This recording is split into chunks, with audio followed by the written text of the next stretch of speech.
I periodically mention in my videos my focus on health, nutrition, and exercise. Getting a lot of questions about that. So today a video, and this one is specifically on nutrition. Okay, what do I do? What do I eat? How do I try to behave associated with nutrition? Okay, exciting. I hope this video helps at least one person. That'll make it worth it. Let me know in the comments. This has been a long journey for me to come to this understanding, this belief, and 5 years from now, I'll probably be a little bit different, but this is where I'm currently at, and I've put a lot of time into researching this. Research is probably a strong word, more educating myself. I'm currently down 35 pounds from when I retired. I was down 45 pounds. It felt great, but I had a little stress in my life associated with the health of a family member, and I kind of let some vacations get away from me. So in addition to being down that weight, I don't have any GI issues, gastrointestinal issues. That was a problem. That's all I'm going to talk about. Enough said. I'm off medicine. I was taking blood pressure medicine, a statin, and I was taking some nasal medicine, some kind of steroid for some nasal drippage I was getting in the back of my throat. Hate to get this detailed, but hey, I was taking some things. I'm off all that. I exercise a lot, and I love to exercise. I'm one of those freaks that likes to lift weights and likes to run and those things. And at 60, that's getting a little bit harder. I have to adapt every year, it seems like. But just today, for example, I have a set of stairs down by the river. It's at the old dam. It's 47 steps up. It's pretty steep, pretty hard. I run up those stairs with minimal increase in breathing, and my heart rate returns very rapidly. So I run up and walk down. Today I did 20 sets of those steps, and then I did 5 sets up a steep road. It's about 150 yards long, this road, very steep. And so I do 25 elevated runs, and then I walk back home. It's about 1.5 miles home, 1.5 miles there. I walk there too. So I do that and feel great. Get my heart rate up and it recovers real quickly.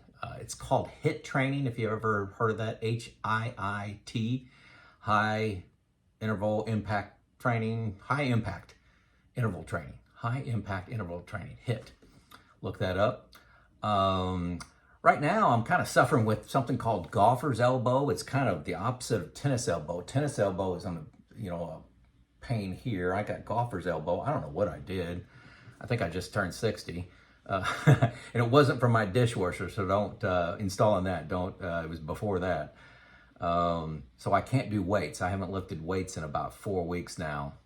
When you're 60, recovery is a lot longer than when I was 30. So, hey, and then my doctor, I go to my routine doctor physical every year, and he continues to tell me I'm his healthiest patient, especially for my age. He just said, Joe, I wish all patients were like you. And it didn't come from exercise. That helps, but I will credit maybe 10% to exercise. Probably about 60% to luck. But then nutrition is just huge. It's 10 to 1 of exercise for me personally, because it was the change I needed to make. So in my videos, I mention some things that are confusing to some of you. I mention I try to eat 1 ingredient foods. Well, what is that? That's like eating beef. So steak, hamburger, maybe a roast, eating pork, like pork chops, ribs, a pork butt. It's like eating eggs. I eat a lot of eggs. And I'll detail this, give some like menus for 3 days a little bit later. We eat a lot of fish. I like to grill salmon and trout.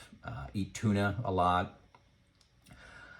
Vegetables, eat broccoli, cauliflower, and lettuce salads. That's kind of my mainstay of vegetables. I have some asparagus too, but there's a lot of things I avoid. Sugar, refined grains like bread, rice, cereal, never touch those.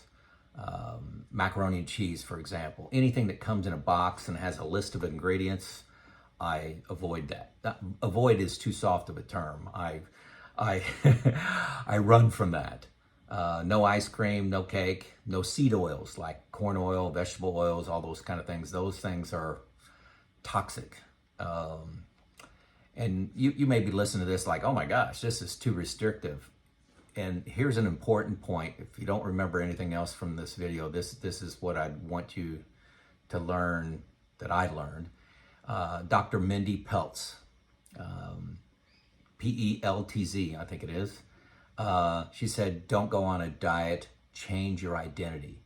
My identity is of a person that eats low carb, does intermittent fasting, lean towards ketovore, which is keto, which is low carb, another word for low carb, and vor, that's kind of a combination of carnivore. So it's I lean hard towards a meat carnivore diet, but not too strict there. I'm probably 80-20 meat to vegetables, but that's my identity. So whenever I stray from my diet, I'm actually hurting my ego and self. And that works for me more than I'm on a restrictive diet, I'm counting calories. I don't count calories, I don't count carbs, I don't count anything. I just eat certain foods, okay? And I'll go into some detail here in a second. So, I'm actively enrolled in YouTube University, just like you. Easily, I've consumed 300 hours. I've tried to make a guess at that on health and exercise, nutrition, longevity. Read several listened to several audiobooks like Outlived, that's by Attia, and How Not to Die. I don't know who wrote that one, but it's a big, thick book. Channels I like, and I'll attach these channels in the show notes here, but Dr. Ken Berry, Lillie Kane, Dr. Anthony Chaffee, Dr. Peter Attia, Dr. Eric Westman, Dr. Shawn Baker, Dr. Eric Berg, Thomas DeLaur, Dr. Jason Fung, Dr. Sten Ekberg, Nutrition Made Simple, Dr. Becky Gillaspy, and Dr. Mindy. That's Dr. Mindy Peltz. So those are the ones. I just went through my subscriptions and looked at, those were pretty high on my list of shows that I listened to on YouTube. I guess I do have a YouTube problem. I tune into these, you tune into these professionals, listen to them. They've done the research, they use the big words. I'm just following. So bottom line, no question, I feel best. The most energy, best outlook, positive attitude comes from when I eat healthy, one ingredient foods, like I just mentioned. Like I said, if you want to put me into a category, I'm a ketovore. I do low carb, intermittent fasting, leaning heavy on carnivore. But what that means when I say intermittent fasting, I don't eat from 6 p.m. to 11 a.m. So that 17-hour window, I will eat no calories. And you're sitting there going, oh my gosh, I'm going to tune out. This guy's crazy. You think that's impossible? If you think it's impossible, it's because you're eating the wrong foods. I don't have the carb crash. I don't have, I don't eat a bag of chips and then an hour and a half later I'm looking for something else because my insulin went up and now I just crashed. That doesn't happen on ketovore. High carbs equal big cravings. Low carbs means it's pretty easy to fast. I don't struggle with this at all. Let's see. Now this won't make sense to a lot of people. It is what works for me. It's normal to feel hungry. My goal is to feel hungry 3 times a day. About 10 a.m. Remember, I eat at 11. About 2 p.m. That's a couple hours before I eat my second meal of the day. And then about 8 p.m., a couple hours before I go to bed. But what's shocking is that hunger goes away. It passes. I used to think once you're hungry, that just can't, if you're on a hunger scale, you go from 0 to 1 to 2 to 3 to 10, and then you die. No, it'll spike up to 5 or so, and then it will go back down to, 0. And if I stay busy, it goes back to 0 really pretty quickly, even without eating. That was shocking revelation for me. I've never experienced that in my life until I started ketovore. I believed that hunger was like, putting gasoline in your car. Hey, my alarm's going off on my gas gauge that I need to add fuel. I have to stop and add fuel, otherwise I'm going to be on the side of the road. That's not the way I found hunger to work for me. You do you. Listen to these people. You may come to the same conclusion. Also, another thing I realized is I never win the nutrition game. This is not about I do something great for 6 months and then I can go back. I fight the battle. It's too strong of a term, but this is a battle that I win every day. Okay, I wake up and what's my identity? My identity is a ketovore. I try to win the day. I win today. I don't worry about tomorrow. I don't worry about yesterday. I try to win today. It's an ongoing lifestyle. That was big for me. It's my identity. So let's be specific. Let's get right down into it. A typical week is 2 meals a day with no snacks in between. So like I said, 2 meals a day. So an example, day 1, 11 a.m. I may have 5 eggs that I'll spice with different things, but I like hot pepper, so I'll put some cayenne pepper in there, maybe some salt. I may add whole peppers, may add a little bit of onion, some asparagus, may add some bacon or some leftover meat from the night before, something we may have had, and a light sprinkling of cheese. And then at 5 p.m., I may eat 1 pound of hamburger. In the summertime, we're grilling that outside. May cook it in butter if I do it inside. May have some cauliflower with that. So that's day 1. That's all I eat.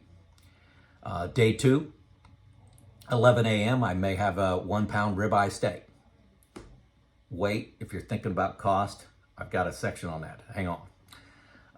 That's all I eat is ribeye steak. And then at 5 p.m., I may have a salad with no meat on it. That's lettuce, ranch dressing, maybe some cheese, Parmesan cheese or something like that. 2 hard-boiled eggs on top of that. That's day 2.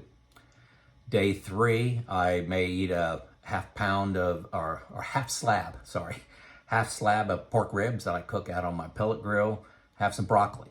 That's all I'll have. Then at 5 p.m., I may have 5 eggs spiced with peppers and onion and asparagus or something like that.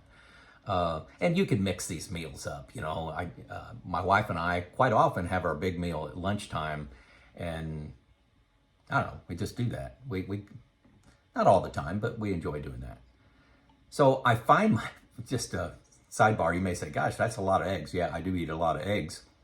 And you'll find that they're one of the most perfect foods the more you study. I find that I crave eggs, so I'll wake up in the morning and I'll exercise and I go, man, I really want some eggs and meat, especially eggs. I do crave meat, but I really crave eggs. I really can't go a day without eating eggs because I don't know. It just really is good food for me. And the less carbs that I eat, the less that I want to eat, if that makes sense to you. So I promised I'd talk about cost. First thing, hey, ribeye, God dang, Joe, you're eating ribeye steak. I look for sales and I usually buy a full slab. I typically can find ribeye for $8 a pound.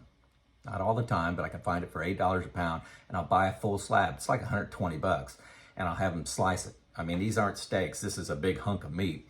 Have the butcher slice it for me, $8 a pound, put it in the freezer. Okay?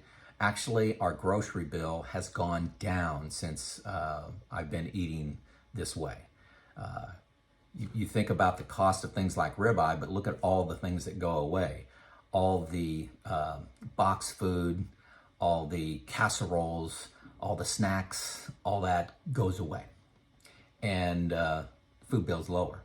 At one time, I haven't tracked this in a while, but I was tracking it for a month and it was down 30%. So maybe you start with hamburger, I don't know. But if you're not going ketovore because of cost, try it for a month, okay? Now, the next question you'll say is, oh, Joe, we go out to eat a couple times. What happens there? Well, I'd like to order chopped steak. You know, that can be a pound. A lot of places it's a pound of chopped steak. Sometimes I'll get two double hamburger with no bun. And, you know, it ends up being a pound of beef. I get a salad, maybe some broccoli. Okay, I like to order broccoli out. You can get that quite often. Also, another mainstay is getting a ribeye steak. I try to eat steak a couple times, 3 times a week. And then for sides, I may get 2 sides of mixed vegetables. So just don't order one, get 2 mixed vegetables. You know, and that's your like squash, zucchini, maybe carrots or something like that. But notice these are all 1 ingredient foods. These aren't coming out of a box. Now, you know, some of you may judge me and say, Joe, it feels like you're suffering your way through life. You know, gosh, no, I don't feel that way at all. I feel I'm controlling it. And I feel when you think long term of how the food impacts my behavior and my fitness and my health, I actually feel great because of that, because I'm in control of that nutrition. You know, my wife made a big berry cobbler for 4th of July. I didn't eat any of it. Big, you know, 9 by 13 pan or whatever that size is. I don't feel I'm depriving myself by not having that heated with ice cream on it. I'll eat another piece of meat. Yes, I do have challenges. You know, I mentioned vacations and high stress time. But you know, I may imagine I would have a weak moment. I'd eat some of that cobbler. The cobbler tastes phenomenal. It does. It tastes phenomenal. 5 minutes later, I feel horrible mentally because I let myself down. I let my ego and I'm not saying ego in a bad way. I just let my sense of self down, and then I actually don't feel well in my stomach. I'll have some GI issues. Enough on that. I just don't feel good. I don't feel as strong, don't feel as physically fit, don't feel mentally as sharp when I eat like that. And it always turns to regret. Always turns to regret. That hit in my identity. I just don't like it. Now, for some people, they'll say, hey, Joe, have you tried OMAD, which is an acronym, 1 meal a day. I've tried that several times and it actually works for me to feel good, but about 50% of the time I eat 1 meal a day, and I may do that like for 3 days a week. I'm tempted to binge eat. So I'll actually eat better and more control of my behaviors if I eat 2 meals a day. So I've learned that about myself. OMAD is takes too much self-control to do that, where 2 meals a day is not a thing for me. It's pretty easy to do. No snacks, pretty easy to do. There you go. That is not my diet. That is my identity in nutrition. It's my identity. It's Joe out.